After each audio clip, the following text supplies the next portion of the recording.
Sean Corey Carter's story begins in December 1969 when he was born in Brooklyn, New York, in the tough Marcy projects of Bedford-Stuyvesant. These housing projects weren't just low-income apartments, they were a battleground of poverty, drugs, and violence. Jay-Z grew up surrounded by chaos.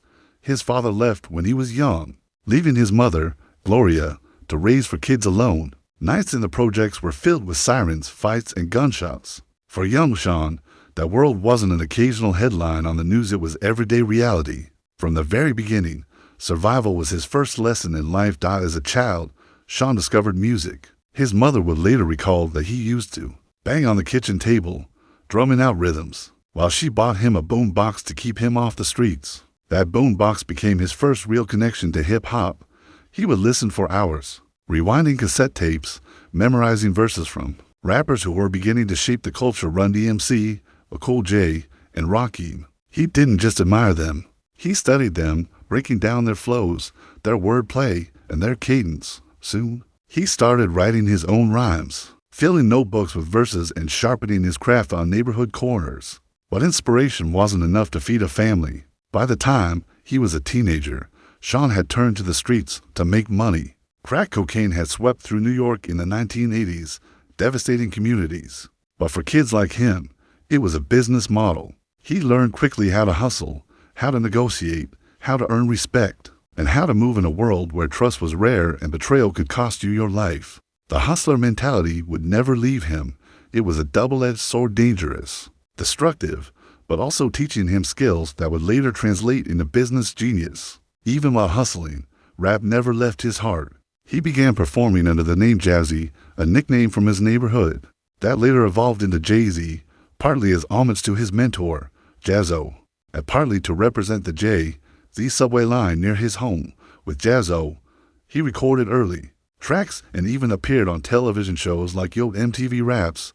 The talent was obvious, but the industry didn't roll out the red carpet for him. Record labels rejected him. Executives didn't see the potential. Jay-Z, however, wasn't the type to beg for a seat at the table. If the table wouldn't let him sit, he decided to build his own. In 1995, alongside Damon Dash and Kareem Biggs Burke, Jay-Z co-founded Rockefeller Records. This was more than just a record label, it was a declaration of independence. Most artists spent their careers hoping for a deal, but Jay-Z was bold enough to create his own. That decision would change his life and eventually change the entire music industry. The following year, he released his debut album Reasonable Doubt. Though it didn't top charts at first, critics instantly knew it was special. Songs like Can't Knock the Hustle and Dead Presidents revealed a voice that was both streetwise and philosophical. It was an album about ambition, morality, temptation, and survival, a hustler's Bible. Over time, it would be hailed as one of the greatest hip-hop albums of all time. Success didn't come overnight, but Jay-Z didn't need overnight. He built steadily, dropping new albums almost every year in the late 1990s. In My Lifetime, Vol. 1, in 1997 showed his growth, but it was Volume .2, Hard Knock Life in 1998 that made him a superstar. Sampling the Broadway musical Annie, Jay-Z turned Hard Knock Life into a global anthem for the struggle and the hustle. Suddenly, he wasn't just a rapper from Brooklyn, he was a household name. The album sold millions, and Jay-Z had officially entered the top tier of hip-hop. Unlike many rappers, Jay-Z understood the bigger picture. He wasn't content with fame alone, he wanted ownership. With Rockefeller, he built an empire. Alongside the music label, they launched Rocawear, a clothing line that would generate hundreds of millions of dollars. He dabbled in film, expanded his brand, and used every ounce of hustler instinct to turn opportunities into profit. His motto wasn't just to make money, it was to multiply it. The 2000s arrived with Jay-Z sitting on the throne of hip-hop. Albums like The Dynasty, Rock La Familia, and The Blueprint further solidified his reign. The Blueprint, released on September 11, 2001, is widely considered one of the greatest rap albums ever made. A flawless blend of soulful production and razor-sharp lyricism. But Jay-Z's success wasn't without drama. His rivalry with Nas turned into one of the most legendary beefs in hip-hop history, peaking with diss tracks like Takeover and Ether. Yet, instead of destroying each other, the battle elevated both men, and years later, they reconciled, proof of Jay-Z's long-term vision.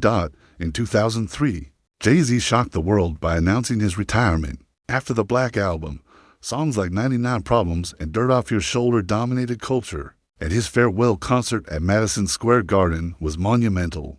Fans believed it was truly the end, but Jay-Z's retirement was less of an exit and more of a transition. He had conquered rap. Now it was time to conquer business. Soon after, he became president of Def Jam Records, one of the most prestigious positions in music. While at Def Jam, he signed and nurtured future icons like Rihanna and Neo, proving his eye for talent was just as sharp as his pen. Yet even while running a label, he couldn't stay away from the mic. He returned with Kingdom Come in 2006, followed by American Gangster and The Blueprint 3. Each album showed his evolution, his maturity, and his ability to stay relevant in a fast-changing industry. His personal life also became a spectacle. His relationship with Beyoncé blossomed, and together they became the ultimate power couple. Their collaborations, from Crazy in Love to Drunk in Love, weren't just hits, they were cultural moments. Their tours broke records. Their love story fascinated the public, and their combined influence became unmatched. Together, they represented more than music. They symbolized Black excellence, wealth, and global influence. But Jay-Z's empire didn't stop with music or fashion. In 2008, he founded Roc Nation, a full-service entertainment company managing artists, athletes, and producers. Roc Nation grew into a powerhouse representing some of the biggest names in the world. Then, in 2015, he acquired Tidal, a music streaming service. Aiming to give artists more control and revenue, he expanded into sports with Roc Nation Sports, signing athletes across basketball, baseball, and football. Every move showed the same principle. Jay-Z wasn't just playing the game, he was changing it. By the late 2010s, Jay-Z reached a new milestone. In 2019, Forbes declared him hip-hop's first billionaire. His fortune wasn't built on music alone, but on diversified assets or collections, real estate, investments, in Uber. At his companies Roc Nation, Rocawear, and Tidal, he had turned hustler instincts into billionaire strategies. From selling crack in Brooklyn to owning luxury champagne brands, his journey was almost unbelievable, but it was all real, even with billions in the bank. Jay-Z never forgot where he came from. His music continued to reflect his roots, his struggles, and his evolution. He spoke openly about generational wealth, social justice, and the importance of ownership. He used his platform to raise awareness, support criminal justice reform, and uplift communities. Unlike many moguls, he didn't separate himself from hip-hop culture. He carried it with him into every boardroom. Jay-Z's single quotes story isn't just about one man's rise. It's about what's possible. He came from a place where dreams usually died young, yet he turned obstacles into stepping stones, failures into lessons, and rejections into fuel. His legacy is both musical and entrepreneurial. Generations of artists now see him not only as a rapper, but as a blueprint for independence and success. From Marcy projects to Madison Avenue, Jay-Z's name has become synonymous with reinvention. He showed that the same hustler mindset that once kept him alive on Brooklyn corners could be refined into a philosophy of wealth, ownership, and influence. And even as he continues to evolve, dropping verses, guiding artists, and expanding his empire, one thing remains clear: Jay-Z is more than a businessman. He is the business. And maybe that's the true genius of his story.